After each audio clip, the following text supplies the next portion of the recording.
Military operation हल है इन सूरत हाल का जिस तरह मेरे भाई, अगर ये बंदूकें चल रही हैं पर मिलिट्री ऑपरेशन ही हल रह जाता है, वो हल नहीं होता। वो वक्ती तौर पे आपका मसला हल करता है। आपको मामले की जड़ तक पहुंचना होगा कि मामला है क्यों। ये आपके शहरी है जो बंदूक उठा के आपके खिलाफ है। ये इंडिया से नहीं आए, ये बाहर से नहीं आए, ये आपके नौजवान हैं, ये आपका सासा है, क्यों आपके खिलाफ है। ये बात की जड़ तक पहुंचने जगह बनाए। आप बैठ भी नहीं सकेंगे और टीवी पर आप बात करते हैं कि हमारा मुल्क नहीं चल रहा। एक पॉलिटिकल लीडर है, जेल में है, उसको ले आए पैरोल पे, 2 घंटे की मीटिंग करके चला जाएगा। मुझसे तो वास्ता नहीं है, उसको वहीं पे वीडियो पे ले लेते। मतलब यार मुलाकात मेरा किसकी मुलाकात यार, मिले ज़रूर मिलेंगे। बात वो नहीं है। बात ये है कि आप मुल्क के अंदर जब तक इत्तेफाक पैदा नहीं करेंगे मुल्क नहीं चलेगा।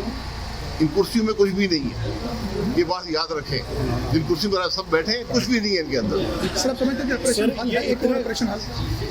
ऑपरेशन बिल्कुल आपके हक और आपकी जिम्मेदारी है, लेकिन ऑपरेशन के साथ साथ ये भी देखें कि बलोच नौजवान क्यों आज मुल्क के खिलाफ बगावत बंदूक लेकर खड़ा है। इस बात को, इसका जो मसला है उसकी वजह तलाश करें, उसकी जड़ तक पहुंचे। ये पहले भी हुआ था, अब क्यों हुआ है। हमने 73 के अंदर भी ये मामले देखे हैं। उस वक्त क्या हुआ था, आपने क्या वादे किए, आपने क्या उनके साथ सलूक किया। उसके बाद पिछले 30 साल को देख लें, आप बलूचिस्तान में क्या कर रहे हैं।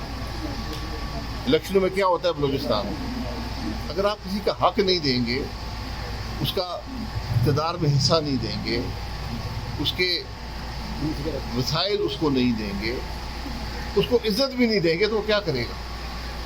अच्छा, ये आज मुल्क का ये मसला है। इमरान खान तो जेल में है लेकिन नवाज शरीफ भी नहीं आया, इतना गहरा हो गया ये इजलास। जी ये उनका फैसला है। वज़ीर-ए-आज़म उनके भाई हैं, बैठे हुए हैं।